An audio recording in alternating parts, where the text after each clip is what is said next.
श्री शिवाय नमस्तुभ्यम दोस्तों। हर हर महादेव। कैसे हैं आप सब? स्वस्थ और सुरक्षित होंगे। संकट कटे मिटे सब पीरा, जो सुमरे हनुमत बलबीरा। दोस्तों, आज आप सोच रहे होंगे कि इस चौपाई से मैंने क्यों शुरुआत करी। यह बिल्कुल सच है कि यदि कोई भी संकट है हमको, और यदि हम हनुमान जी को सुमर लेते हैं, सारे संकट कट जाते हैं, क्योंकि वह तो है ही ऐसे जो स्वयं महादेव का रुद्र स्वरूप है, रुद्र अवतार है। कहते हैं यदि कैसा भी संकट हो, आप यदि हनुमान जी महाराज की शरण में चले जाते हैं तो आपका वह संकट अवश्य दूर हो जाता है। कोई यदि कोर्ट केस चल रहा है, आपका बच्चा यदि गलत संगत में पड़ गया है, कोई बुरी लाइन पर चला गया है, या पढ़ने में मन नहीं लगता, कारोबार संबंधी समस्या है, बिजनेस संबंधी समस्या है, नौकरी संबंधी समस्या है, या कोई घर में ऐसी असाध्य बीमारी आ गई है परिवार के किसी सदस्य को या आप में से किसी को, तो आप यह कार्य अवश्य करें, क्योंकि यह कार्य एक चमत्कारिक है, चमत्कारिक उपाय है। ये आप इसे यदि कर लेते हैं तो आपका जो भी आपको परेशानी है आपकी बहुत जल्दी दूर हो जाएगी। दोस्तों, आपको यह उपाय मंगलवार के दिन करना है। मंगलवार के दिन आप सुबह उठें, जो नित्य क्रियाएं होती हैं स्नान तक आप वह कर लें। आपने स्नान कर लिया, उसके बाद आप एक कलश ले लें, तांबे का कलश चलेगा, उसमें एक लाल रंग का पुष्प, जासून का पुष्प ले सकते हैं, गुड़हल का पुष्प ले सकते हैं, और एक अनार, जो अनार का फल होता है, एक अनार ले लें, थोड़ा सा गुड़, साथ ही एक दीपक, या तो वह चमेली के तेल का हो या घी का हो, शुद्ध घी का। यदि गाय का घी का हो तो सर्वोत्तम। वैसे हनुमान जी के समक्ष चमेली के तेल का दीपक बहुत ही अच्छा होता है लगाना, लेकिन यदि नहीं है तो आप शुद्ध घी का दीपक भी लगा सकते हैं। आपने ये सब सामग्री ले ली, आप मंदिर में गए। यदि आप महिला हैं तो मंदिर में यदि प्रवेश निषेध है, एकदम से हनुमान जी के समक्ष महिलाएं नहीं जाती हैं कहीं कहीं, तो आप बाहर बैठकर आपने जल का कलश अपने सामने रखा और हनुमान चालीसा का पाठ, एक बार हनुमान चालीसा का पाठ करा, जो पुष्प है कलश में से निकालकर भगवान हनुमान जी को समर्पित करा, अनार का भगवान को भोग लगाया, गुड़ का भगवान को भोग लगाया, और भगवान से विनती करी। जो भी आप जिस भी कामना से गए हैं हनुमान जी के समक्ष आपने वह अपनी कामना रखी। उसके बाद अब आपके पास रह गया कलश। यह कार्य करने से पहले आपको, जब आप हनुमान चालीसा करेंगे, सबसे पहले आपको जाते से ही दीपक लगाना है। दीपक प्रज्वलित करके ही आप हनुमान चालीसा का पाठ करेंगे।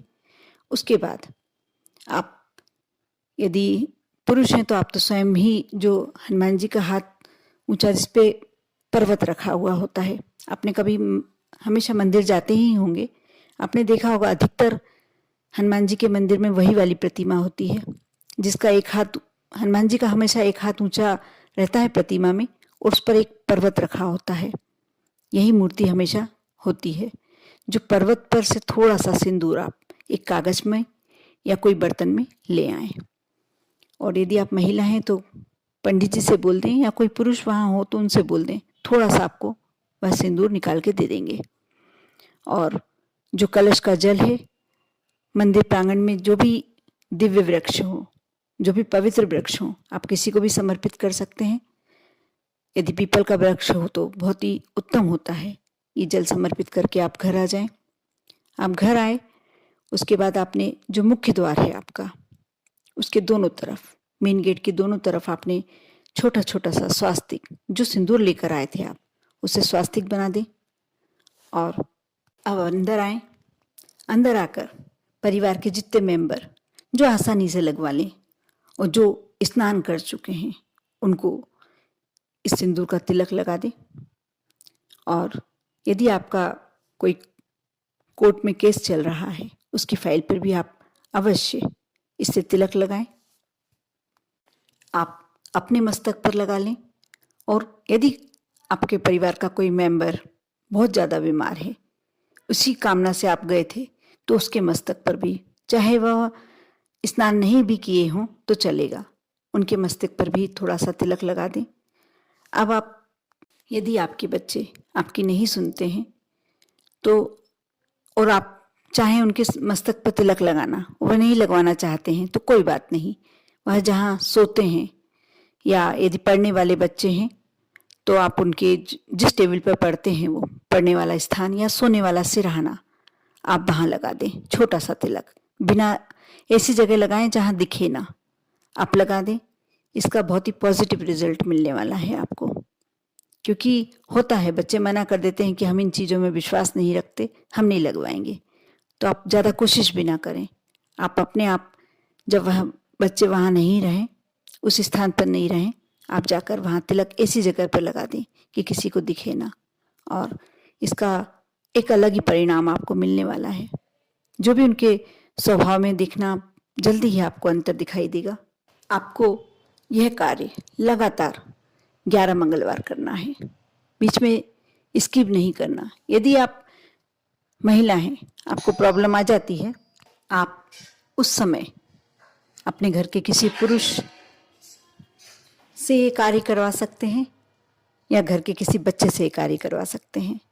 लेकिन कोशिश करें कि यह उपाय बीच में ना छूटे।